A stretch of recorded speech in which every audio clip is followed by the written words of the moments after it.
YouTube channel Interesting Physics Classes. I am Nuresh Sabha and I make videos about physics of class 11th and 12th. And anyone wants to learn physics in an interesting way, so please subscribe my channel, press the bell icon and watch the video till the end. Now let's start our lecture number 2, which is from our units and measurement. And today's topic is how can we find the very short distances. Okay, what are the indirect methods to find out the short distances? Short distances को find out करने के कौन कौन से indirect method है? पिछली video में आपने indirect method सीखे थे कि large distances को आप किस तरीके से find out कर सकते हैं. ओके, वहाँ आपने पैरेलैक्स मेथड के बारे में पढ़ा, ट्रायंगुलेशन मेथड के बारे में पढ़ा, कोपेरनिकस मेथड, इंटेंसिटी मेथड, बहुत सारे मेथड्स के बारे में आपने जाना. ओके, अब आज का हमारा टास्क है कि हम बहुत ही शॉर्ट डिस्टेंसेस को मेजर करना चाहते हैं. Like we wish to find out the size of a atom. तो हम किस तरीके से फाइंड आउट कर सकते हैं? पिछली वीडियो में मैंने आपको बताया था कि आपका जो स्फेरोमीटर होता है, स्क्रू गेज होता है, वो इट इज़ अबाउट 10⁻⁵ मीटर तक की डिस्टेंसेस को मेजर कर सकता है. अब ऐसे कौन से इनडायरेक्ट मेथड्स हैं जिससे हम एटम के साइज का पता लगा सकते हैं? तो उसका जो सबसे पहला मेथड है that is the Avogadro's method. Okay, अब एवोगैड्रोस मेथड क्या कहता है? सबसे पहले इसके स्टेटमेंट देखते हैं. स्टेटमेंट इज दैट कि the volume of a atoms in 1 gram of a substance is always equal to 2/3 the volume of 1 gram of a substance. Okay, कहने का मतलब क्या है कि you have given a 1 gram of a substance. ये कोई 1 gram of substance आपको दे रखा है और इसके अंदर एटम्स फिल हैं. तो जाहिर सी बात है कि जो एटम्स इसके अंदर फिल हैं वो इसकी पूरी स्पेस को ऑक्यूपाई नहीं करेंगे, कुछ ना कुछ स्पेस तो खाली रहेगी. क्लियर?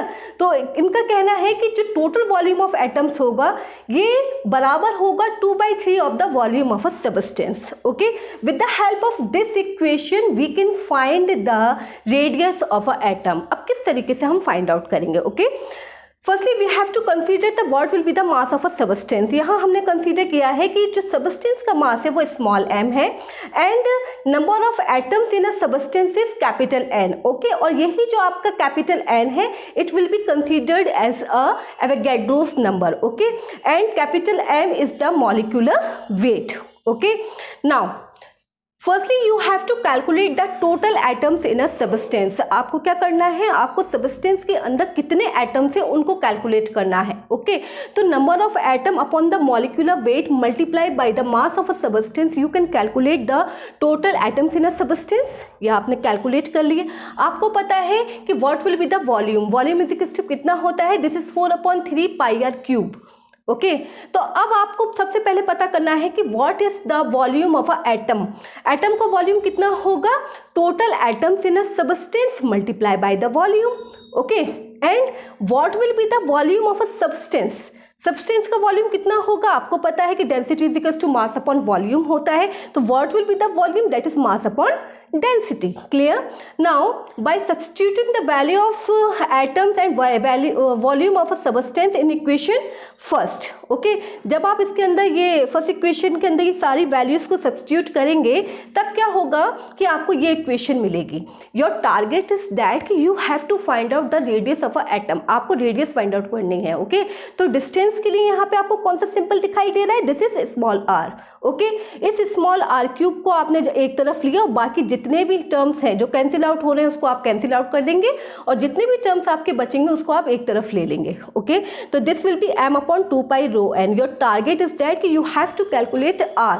तो r इज इक्वल टू कितना हो जाएगा? This will be m/2π⍴n to the power 1/3 by knowing the value of a molecular weight, by knowing the value of a Avogadro's number, by knowing the density of atoms and by knowing the value of a pi, you can calculate the radius of a atom. Okay, okay, अब next method है short distances को measure करने के लिए कि how can we find the size of a oleic acid. अब हम लोग ओलिक एसिड के साइज़ को किस तरीके से फाइंड आउट करेंगे? ओलिक एसिड का जो साइज़ होता है it is all about 10⁻⁹ metre, इसके करीब होता है. तो अब सबसे पहला जो दिमाग में आपके क्वेश्चन आया होगा वो ये आया होगा कि ma'am why we are taking only oleic acid, और कोई हमने क्यों नहीं इस्तेमाल कर रहे हैं, हम सिर्फ ऑलिक एसिड ही क्यों ले रहे हैं। तो ऑलिक एसिड लेने के पीछे का जो सबसे पहला रीज़न है कि oleic acid has large molecular size. Okay, पहला तो इसका जो मॉलिक्यूलर साइज है वो लार्ज होता है, तो इसका साइज मेज़र करने में आसानी होती है। दूसरी चीज़ ये कि oleic acid forms a mono molecular layer, ये मोनो मॉलिक्यूलर लेयर्स फॉर्म करता है। ओके, लाइक अगर आप पानी के ऊपर बॉल्स डालें, प्लास्टिक के अगर आप बॉल्स उसके ऊपर डालते हैं तो वो जो बॉल्स है वो एक के ऊपर एक नहीं आती हैं, वो क्या होती है पूरी पानी में फैल जाती हैं। इसी तरीके से ऑलिक एसिड की खासियत है। ऑलिक एसिड भी क्या करता है कि जब आप उसको पानी पर या किसी सरफेस पे डालते हैं तो वो एक के ऊपर एक इकट्ठी नहीं होती है, वो स्प्रेड कर जाती है, वो मोनोमॉलिक्यूलर लेयर बनाती है, सिर्फ एक ही लेयर बनाती हैं अलग अलग। क्लियर? तो इसलिए तो हम लोग ऑलिक एसिड का इस्तेमाल करते हैं। जब आप ऑलिक एसिड की साइज को फाइंड आउट करने जाएंगे तो उसमें आप एक लाइकोपोडियम पाउडर का इस्तेमाल करेंगे।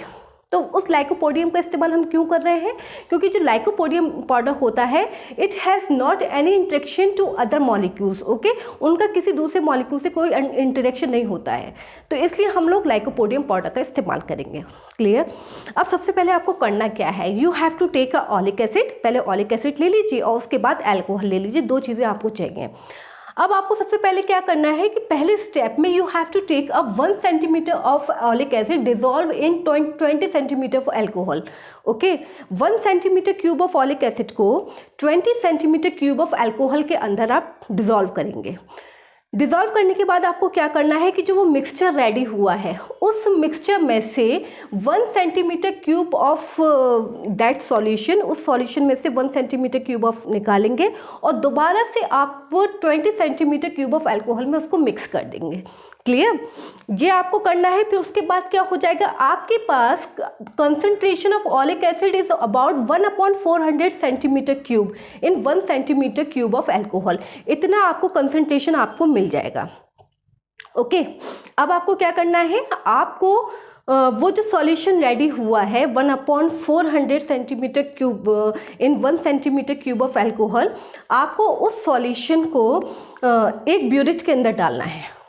Okay, and your task is that कि you have to find out the volume of the drops. आपको उन ड्रॉप्स का वॉल्यूम फाइंड आउट करना है। तो आप इस ब्यूरिट के अंदर डालेंगे और ब्यूरिट के अंदर डालने के बाद आप एक एक करके ड्रॉप निकालेंगे इसमें से।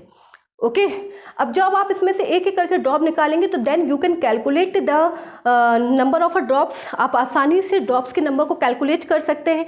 If you have a number of a drop so you can calculate the volume of a drop. आप उसको भी आसानी से आप कैलकुलेट कर सकते हैं। तो आप एक एक करके सबसे पहले ड्रॉप्स निकालेंगे। ड्रॉप्स निकालने के बाद आपको क्या करना है कि you have to take a vessel, कोई एक वेसल ले लेना है, उसके अंदर आपको पानी डालना है। पानी के ऊपर आपको लाइकोपोडियम पाउडर डाल देना है, जिससे कि यार जो पाउडर होगा ना पानी के अंदर घुलेगा नहीं, वाटर मॉलिक्यूल्स को बिल्कुल अलग कर देगा। ओके, और फिर यहाँ से जो आप एन मॉलिक्यूल्स निकालेंगे ऑलिक एसिड के, वो आप उस लाइकोपोडियम पाउडर के ऊपर स्प्रेड कर देंगे। क्लियर? जब आप इसको लाइकोपोडियम पाउडर के ऊपर स्प्रेड करेंगे तो ये मोनोमॉलिक्यूलर लेयर्स फॉर्म करेंगे। जब आप ये मोनोमॉलिक्यूलर लेयर्स आपकी फॉर्म हो जाएंगी तो सबसे पहले तो आपने क्या करना है, you have to find out the thickness. Okay, thickness आपको निकालनी है। तो अब आप यहाँ पे पहले आप देख लीजिए कि यहाँ पे आपने मोनोमॉलिक्यूलर लेयर्स फॉर्म हो गई है। With the help of a microscope you can find the area of this molecules. Okay, आप इस मॉलिक्यूल का एरिया फाइंड आउट कर सकते हैं। अब और भी आसानी हो जाएगी। इसके अंदर क्या होगा कि जब ये क्या है, it is the solution of a alcohol as well as the oleic acid का। तो जब आप इसको इसमें स्प्रेड करेंगे तो अल्कोहल एयर के कांटेक्ट में आने पे क्या हो जाएगा, इवेपोरेट हो जाएगा, उड़ जाएगा। तो सिर्फ कौन से मॉलिक्यूल्स इसके अंदर रह जाएंगे, सिर्फ ऑलिक एसिड के मॉलिक्यूल्स इसके अंदर रह जाएंगे। So with the help of a microscope you can find the area of this molecules. आप इनका एरिया फाइंड आउट कर सकते हैं। और दूसरा टारगेट आपका क्या है कि you wish to calculate the volume of a N drops. मैं आपको बता चुकी हूँ कि with the help of this you can find out the volume of a N drops. Then you wish to calculate the amount of oleic acid in this solution. तो कितना concentration था, 1/400 का कंसंट्रेशन था, तो NB/400 centimetre cube, this is the amount of oleic acid in this solution. Your target is that कि you wish to calculate the thickness. तो thickness is equals to कितना हो जाएगा, वॉल्यूम अपॉन एरिया। वॉल्यूम इसमें में कितना है, volume is equal to NV upon 400 centimetre cube, and what will be the area, area आप यहाँ से कैलकुलेट कर लेंगे, यहाँ एरिया आ जाएगा। With the help of this you can calculate the thickness of a oleic acid, आप oleic acid की थिकनेस को कैलकुलेट कर सकते हैं। ओके, और ऑलिक एसिड का जो मॉलिक्यूलर साइज है it is all about 10⁻⁻⁹ metre, आसानी से आप इसको कैलकुलेट कर सकते हैं। ओके, अब नेक्स्ट टॉपिक है डिस्टेंसेस की बात हो चुकी है कि how can we measure the large distances, short distance को किस तरीके से मेजर कर सकते हैं। अब नेक्स्ट टॉपिक आपके सामने आता है कि हाउ कैन वी मेजर अ मास, किसी भी ऑब्जेक्ट का हम मास किस तरीके से मेजर कर सकते हैं। तो सबसे पहले तो ये पता होना चाहिए कि what is the mass. Mass क्या होता है, it is the quantity of matter contained in a body. Okay, किसी भी बॉडी के अंदर जितना मैटर कंटेन्ड होगा that is a mass. Okay, and what are the important features of the mass. सबसे पहला जो इंपॉर्टेंट फीचर है कि ये जो मास होता है ये इंडिपेंडेंट होता है टेम्परेचर, प्रेशर और लोकेशन से। ओके, किसी भी तरीके के टेम्परेचर, प्रेशर और लोकेशन का कोई इफेक्ट नहीं पड़ता है मास के ऊपर। क्लियर, आप किसी भी ऑब्जेक्ट का मास चाहे यहाँ ले लें, चाहे किसी ऑब्जेक्ट का मास मून पर ले लें, चाहे कहीं पर भी जाके अगर किसी ऑब्जेक्ट का मास मेजर करते हैं तो it will always be constant. दिए गए ऑब्जेक्ट का मास चेंज नहीं होता है, वेट चेंज हो जाता है। ओके, कैसे, वो अभी नेक्स्ट चैप्टर में पढ़ेंगे। Next one is mass is a scalar quantity and it's measurement unit is a kilogram. ये किलोग्राम में मेजर किया जाता है। और स्मॉलेस्ट मास जो है आपके इस वक्त यूनिवर्स में, it is the mass of the electron, it is about 10⁻⁻30 kilogram. And largest mass है it is 10⁻55 kilogram. This is the approximate mass of the universe. Okay, उसके बाद आता है कि मास की जो सबसे स्मॉलेस्ट यूनिट है that is a 1 atomic mass unit, it is 1.6 × 10⁻⁻27 kilogram. And the biggest unit of mass is 1 Chandrasekhar limit. Okay, it is 1.4 times mass of the sun. ये सारी बातें हो गई मास के बारे में जो थोड़ी बहुत जानना जरूरी है। अब टास्क ये आता है कि हाउ कैन वी मेजर अ मास, किसी भी ऑब्जेक्ट के मास को हम किस तरीके से मेजर कर सकते हैं। तो नॉर्मली किसी भी ऑब्जेक्ट का मास जो मेजर किया जाता है वो कॉमन बैलेंस से मेजर किया जाता है। ओके, आप अगर कोई भी अगर जाते हैं ग्रोसरी शॉप पर जाते हैं, कुछ भी लेने के लिए जाते हैं, तो आप वहाँ पे कहते हैं कि मुझे 4 किलो आटा दे दीजिए, 10 किलो चीनी दे दीजिए। तो जो मास का मेजरमेंट है वो नॉर्मली कॉमन बैलेंस से हो जाता है। अब यहाँ टास्क आता है कि how can we measure the large masses, बहुत ज़्यादा लार्ज मासेस को कैसे मेजर कर सकते हैं। Like you wish to find out the mass of the sun, हमें सन के मास के बारे में पता करना है। तो अब आप वहाँ पे तो कॉमन बैलेंस लेकर नहीं जाएंगे ना, आप वहाँ पे कोई ना कोई इनडायरेक्ट मेथड होगा to measure the mass of a sun. तो वो मेथड क्या है, that is the Newton's law of gravitation. Okay, अब न्यूटन्स लॉ ऑफ ग्रेविटेशन आपसे क्या कहता है कि आपको पता है कि the force of attraction between any two object is equals to Gmm upon r², ये इसके बराबर होता है। Okay, you have given a 2 object, एक कंसीडर आपने कर लिया कि ये मेरा सन है and this one is a earth. अब ये दोनों ही इस पर ग्रेविटेशन फोर्स अप्लाई करेंगे। ओके, सन जो है अर्थ के सेंटर पर फोर्स ऑफ ग्रेविटेशन अप्लाई करेगा, अर्थ सन के सेंटर की तरफ ग्रेविटेशन फोर्स अप्लाई करेगा।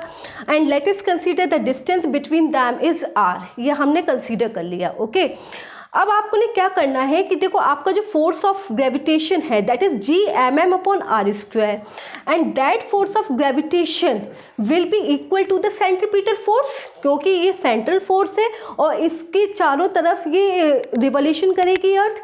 ओके, तो ये एक सेंट्रल फोर्स है, तो हम इस फोर्स को mv² अपॉन r लिख सकते हैं। तो mv² r is equal to कितना हो जाएगा, Gmm अपॉन r²। सबसे पहले we wish to calculate the velocity, v² is equal to कितना हो जाएगा, this will be Gm upon r।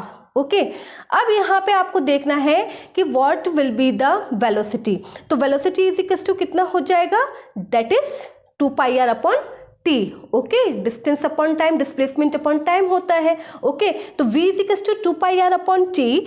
तो तो when we substitute the value of v from equation first, हमने यहाँ पे वैल्यू सब्स्टिट्यूट करी, ये इक्वेशन आपके सामने निकल कर आई। योर टारगेट इज दैट कि you wish to calculate the mass of the object, आपको सन का मास कैलकुलेट करना है। तो आप मास इज इक्वल्स टू कितना हो जाएगा, this will be equals to 4 pi square r cube upon gt square. Okay, when you substitute the values of these one, जब आप इनकी वैल्यूज को सब्स्टिट्यूट करेंगे, ओके, तो मास ऑफ द सन निकल कर आएगा 1.99 × 10⁻30 kilogram. Okay, this is the indirect method to measure the mass of the sun. अब नेक्स्ट यहाँ पे बात करते हैं कि how can we measure a time.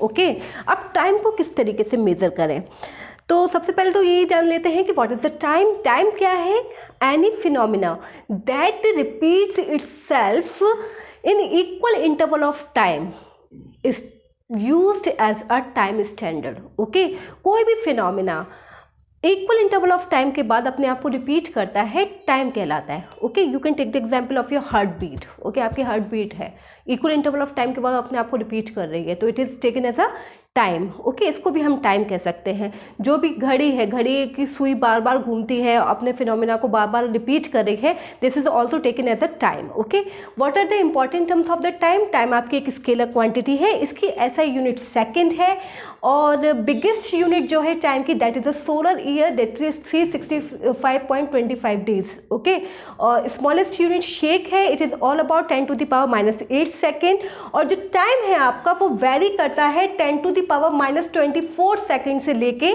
10⁻17 second तक।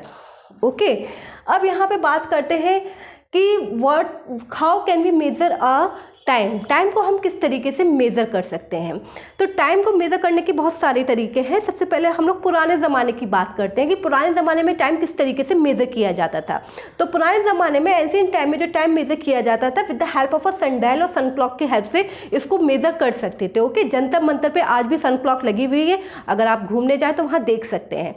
अब यहाँ पे नेक्स्ट पेंडुलम क्लॉक की हेल्प से भी टाइम को मेज़र किया जा सकता है। और तीसरा, generally you are using a clock to measure a time. आपके घरों में टाइम को मेज़र करने के लिए घड़ियां लगी होती हैं। ओके, तो उसकी हेल्प से भी आप टाइम को मेज़र कर सकते हैं।